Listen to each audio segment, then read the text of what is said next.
Hello students, कैसे आप लोग? आप सभी का फिर से स्वागत है देना आईएएस के ऑनलाइन प्लेटफॉर्म पर। मैं प्रशांत सर, दिल्ली मुखर्जी नगर। तो बात करेंगे आज हम लोग एक महत्वपूर्ण सब्जेक्ट के बारे में। सब्जेक्ट होगा हिस्ट्री। जैसे आपसे पता है कि इतिहास को सामान्यतः 3 खंडों में बांटा गया है। सबसे पहले प्राचीन भारत इतिहास, दूसरा मध्यकालीन भारत इतिहास, तीसरा आधुनिक भारत इतिहास। बहुत सारे इतिहासकार कहते हैं कि आधुनिक भारत के इतिहास का जो टाइम है वो 1760 से लेकर 1947 तक है। अब प्रश्न ये है कि इतिहासकार कहना है कि यदि हम मॉडर्न हिस्ट्री की बात करें तो हम स्टार्ट करते हैं भारत में यूरोपीय कंपनियों के आगमन से। तो भारत के यूरोपीय कंपनियों के आगमन से जैसा को पता है कि पहला यूरोपीय कंपनी 1498 में कौन आए थे? पुर्तगाली आए थे। कौन आए थे? पुर्तगाली आए थे। ठीक है। अब प्रश्न है कि मॉडर्न हिस्ट्री स्टार्ट होता है 1707 से लेकर 1947 तक। तो यह ऑलरेडी इसमें काफी डिफरेंट है, काफी डिफरेंट। ओके, जब तक हम पुर्तगाली के बैकग्राउंड को नहीं जानेंगे, यूरोपीय कंपनी के बारे में नहीं जानेंगे, तो मॉडर्न हिस्ट्री को आप सही तरीके से नहीं समझ पाएंगे, क्योंकि प्रॉपर मॉडर्न हिस्ट्री जो टिका हुआ है वो ब्रिटिश कंपनी पे टिका हुआ है। British company. तो हम डायरेक्ट आपको ब्रिटिश कंपनी तो पढ़ा तो सकते नहीं, डायरेक्ट ब्रिटिश कंपनी तो पढ़ा तो सकते नहीं। ब्रिटिश कंपनी से पहले पुर्तगाली कंपनी को समझना होगा, फिर डच कंपनी को समझना होगा, डच कंपनी को समझना होगा, फिर ब्रिटिश कंपनी को समझना होगा। तो ब्रिटिश कंपनी जो है 1947 तक रहेंगे, 1947 तक रहेंगे। देखा जाता है कि भारत में जो यूरोपीय कंपनी आए हुए हैं, यूरोप महाद्वीप से बहुत सारी कंपनी आए हुए हैं।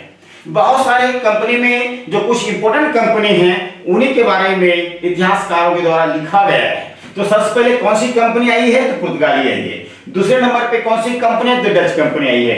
तीसरे नंबर पे ब्रिटिश कंपनी आई है। चौथे नंबर पे कौन सी कंपनी आई है? चौथे नंबर पे जो कंपनी आई है उसका नाम है डेनिश कंपनी।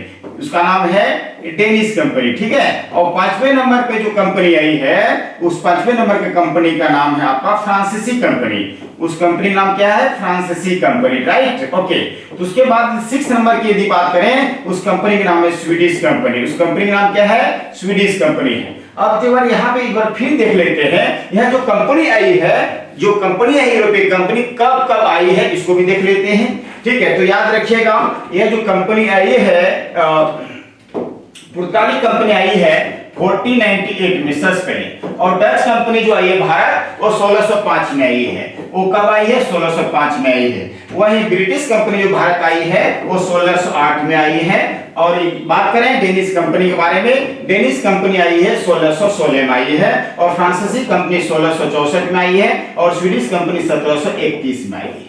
1731 में आई है। तो आज हम बात करेंगे डेनिश कंपनी के बारे में, क्योंकि इस अध्ययन आईएएस के ऑनलाइन प्लेटफॉर्म पर यूट्यूब चैनल पर मैंने आपको पुर्तगाली कंपनी पढ़ाया है, डच कंपनी पढ़ाया है और ब्रिटिश कंपनी भी पढ़ा दिया है। तो चौथी कंपनी डेनिश कंपनी के बारे में चर्चा करेंगे। चलिए हेडिंग डालिए डेनिश कंपनी।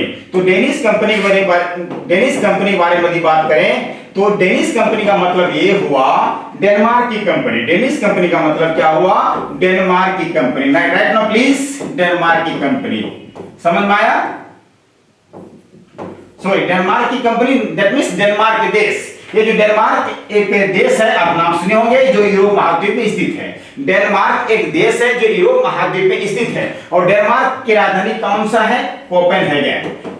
कोपेनहेगन याद रखिएगा, कोपेनहेगन। डेनमार्क देश की राजधानी का नाम क्या है? कोपेनहेगन। आपको पता होगा एक ग्रीनलैंड है जो दुनिया का सबसे बड़ा द्वीप है, उस कोपेनहेगन का ही, दैट मींस डेनमार्क का ही अधिकार है। ठीक है। राजनीतिक दृष्टिकोण से बात करें, ग्रीनलैंड पे जो यूरोप महाद्वीप का अधिकार है। अधिक भौगोलिक दृष्टिकोण से बात करें तो ग्रीनलैंड पे उत्तरी अमेरिका महाद्वीप का अधिकार है। ठीक है। तो याद रखिएगा, डेनिश कंपनी जो आई है भारत कब आई है? 1616 में आई है।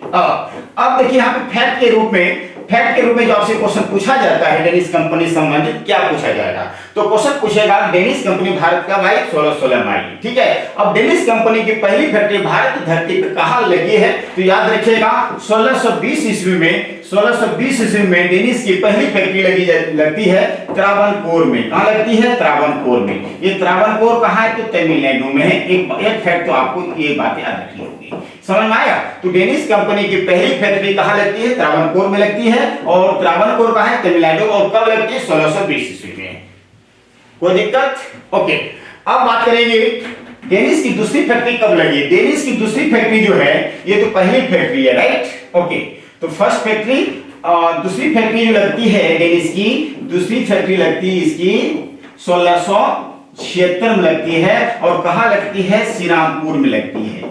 श्रीरामपुर में लगती है। और श्रीरामपुर कहां है? तो वेस्ट बंगाल में। समझ में आया? तो दूसरी फैक्ट्री डेनिस की 1676 में लगती है। और कहां लगती है? श्रीरामपुर में लगती है। कब लगती है? 1676 में श्रीरामपुर और वेस्ट बंगाल। अब प्रश्न ये है, क्या ये जो डेनिस कंपनी है, क्या अपना साम्राज्यवाद विस्तार कर पाया भारत में? जैसा आपको पता है कि यह नहीं कर पाई है। करने का प्रयास किया गया लेकिन नहीं हो पाया, क्योंकि सबसे बड़ी यूरोपीय कंपनी में से देखा जाए, जो बहुत बड़ी शक्तिशाली कंपनी में देखा जाए तो ब्रिटिश कंपनी।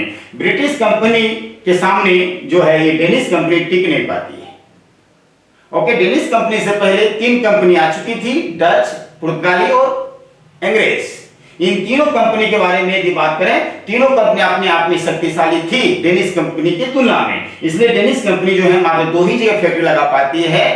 और अंत में क्या होता है, जो सबसे शक्तिशाली ब्रिटिश कंपनी के बारे में आप ब्रिटिश कंपनी को जानते हैं, सबसे शक्तिशाली कंपनी थी। और उसको सारा अपना फैक्ट्री बेचकर जो है भारत से बाहर चले जाते हैं। अब प्रश्न है कि ब्रिटिश जो डेनिस कंपनी है भारत से कब बाहर जाएगी, ये भी ध्यान रखना है। भारत से बाहर जाएगी ये 1845।